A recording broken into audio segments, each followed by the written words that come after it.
Hello and welcome to our brand new show, Firstpost Spotlight, where we bring you stories that matter to you from all across the world.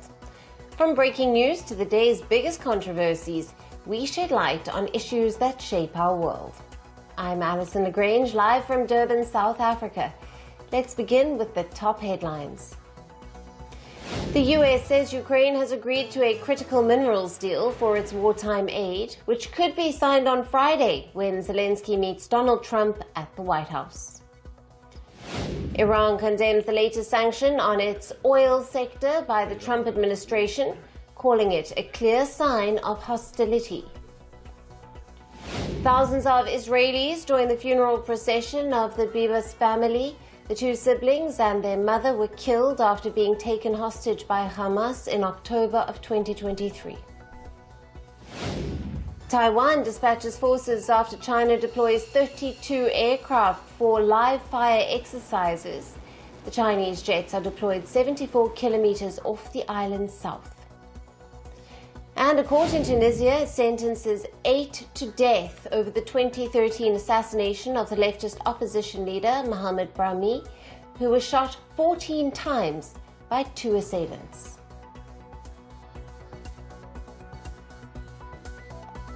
Hello and welcome. We begin with the latest from the United States, where President Donald Trump continues to pursue a dramatic shakeup of U.S. immigration policy. Since his return to the White House last month, Trump has prioritized mass expulsion of undocumented and low-income immigrants. But now he is offering a different kind of entry to the U.S., one with a hefty price tag. In his latest announcement, Trump unveiled the Gold Card, a U.S. residency visa for the ultra-wealthy. The cost? A staggering $5 million. Trump claims that this pay-to-stay program will attract rich immigrants who will invest, create jobs, and fuel the U.S. economy. We're going to be doing something else that's going to be very good. We're going to be selling a gold card.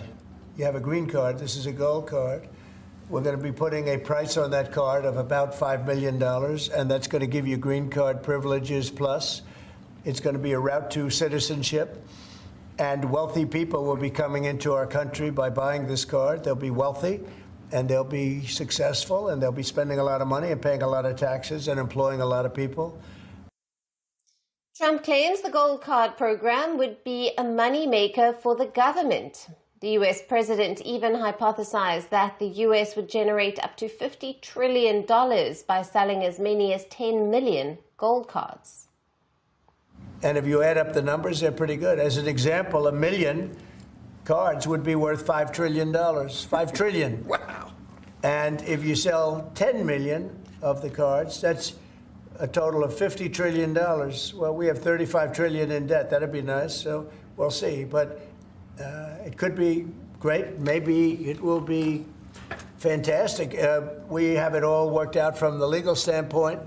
It's totally legal to do.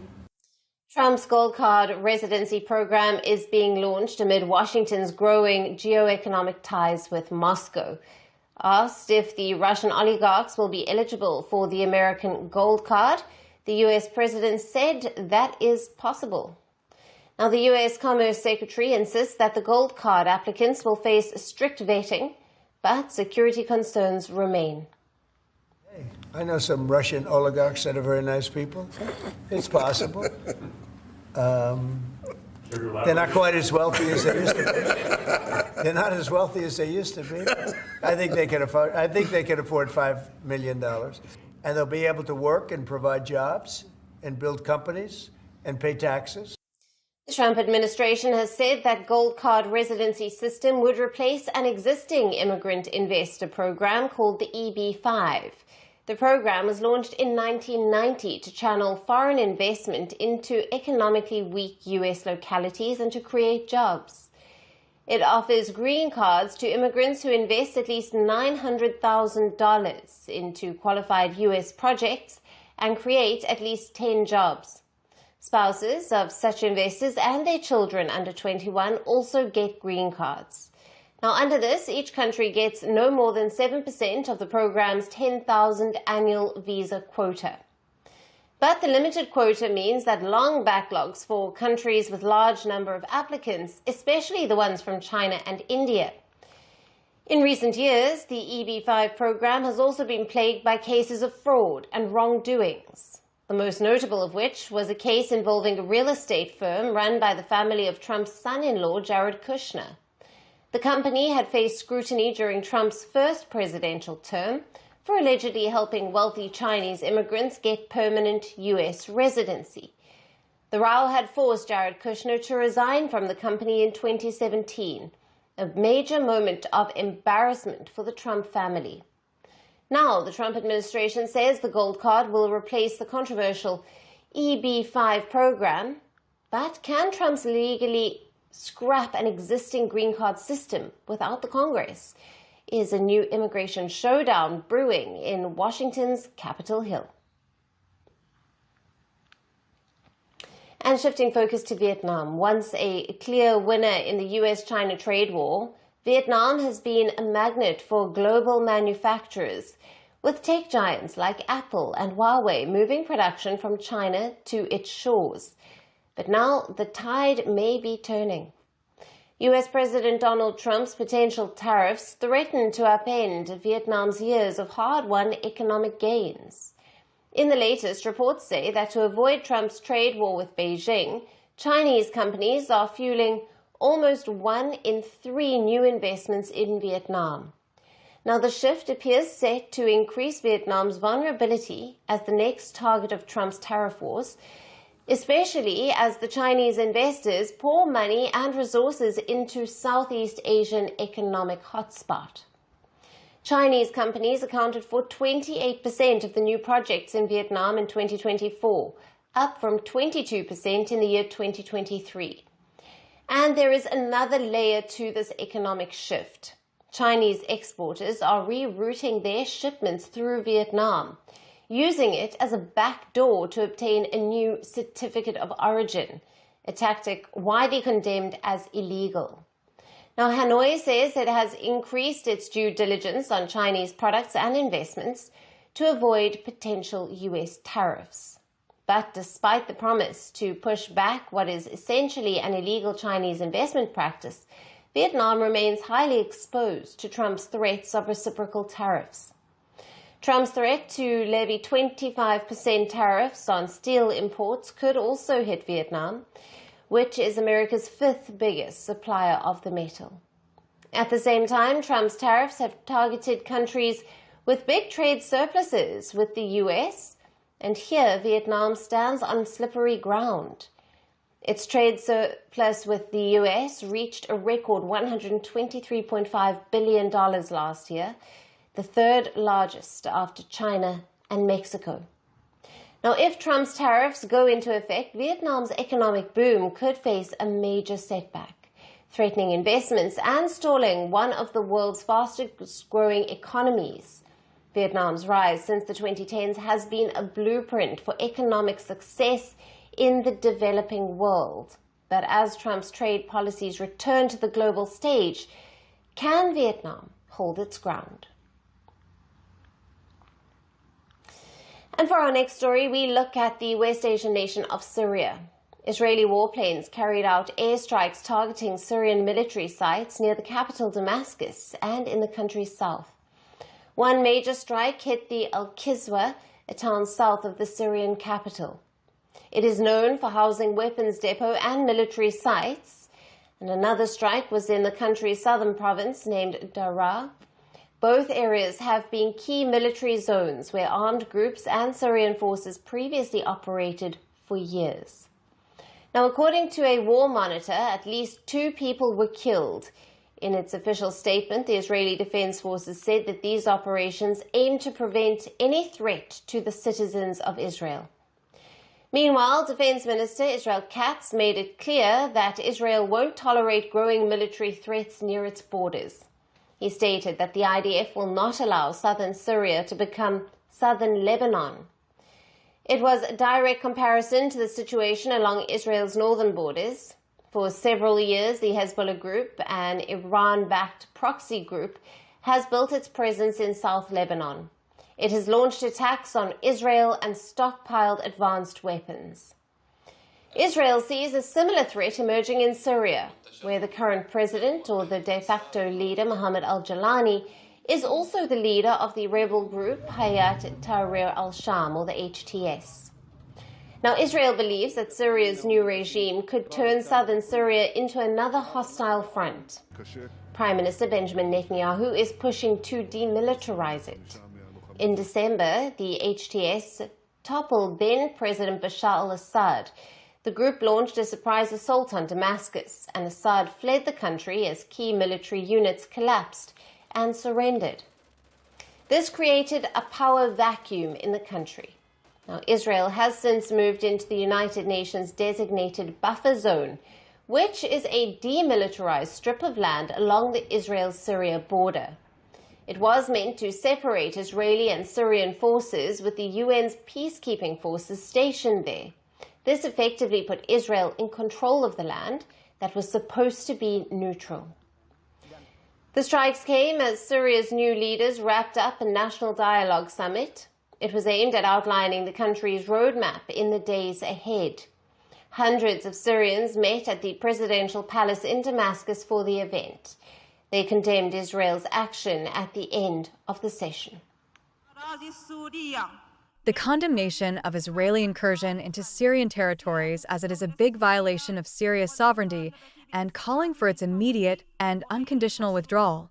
The refusal of the provocative declarations by Israel's prime minister and calling the international community and regional organizations to take up their responsibilities towards the Syrian people and to pressure to stop the aggression and the violations.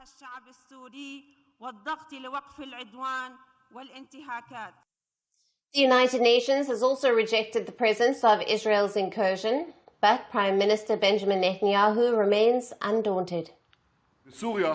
In Syria, IDF forces will remain at the Hermon Summit and buffer zone area for an indefinite period in order to protect our communities and thwart any threat. We will not allow forces of the HTS or the new Syrian army to enter the territory south of Damascus. We demand full demilitarization of southern Syria in the provinces of Quneitra, Dara, and Sweda from the new regime's forces. In addition, we will not tolerate any threat to the Druze sect in southern Syria. So Israel isn't waiting to see how Syria's new regime is rebuilding itself. It has made one thing clear. It is taking matters into its own hands and not waiting for threats to take shape. And for our final story tonight, let's talk about the world's richest man. The man who manages to be everywhere all the time, whether we like it or not. Yes, Elon Musk. The human embodiment of a Twitter thread that never ends.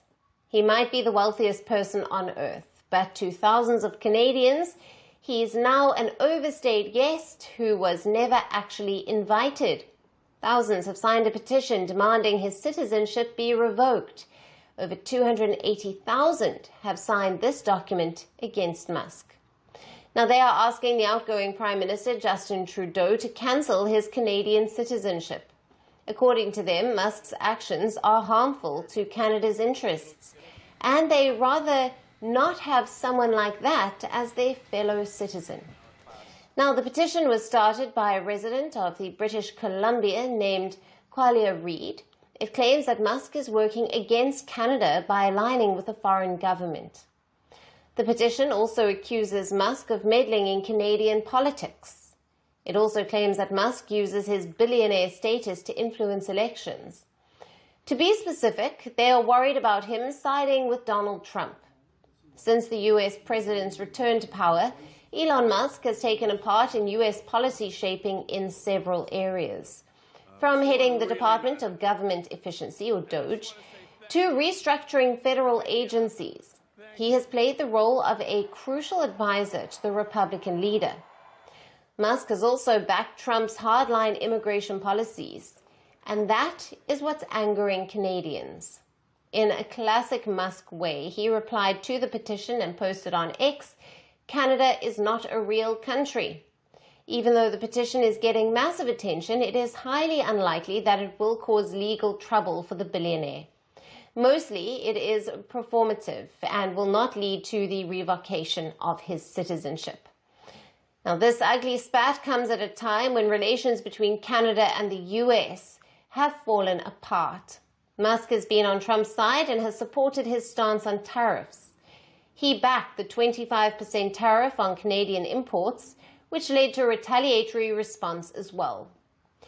The petitioners say that Musk's association with Trump, who has proposed annexing Canada, is against sovereign interests.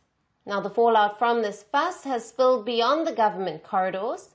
Many Canadians have cancelled trips to America, boycotted using goods and products made in the US, and have booed the US national anthem at sporting events between the two countries.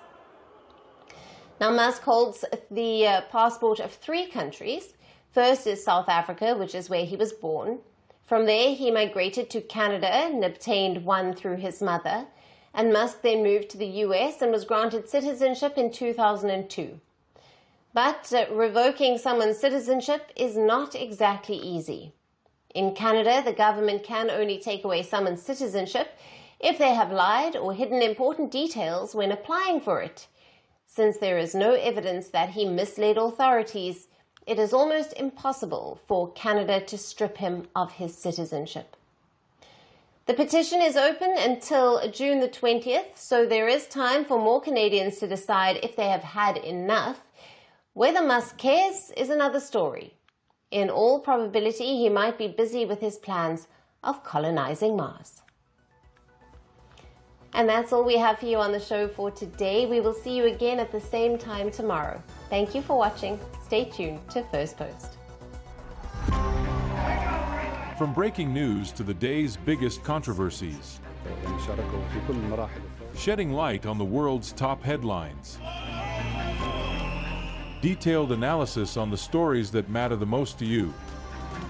Catch it all on Spotlight at 6 p.m. India time and 12:30 GMT, only on First Post.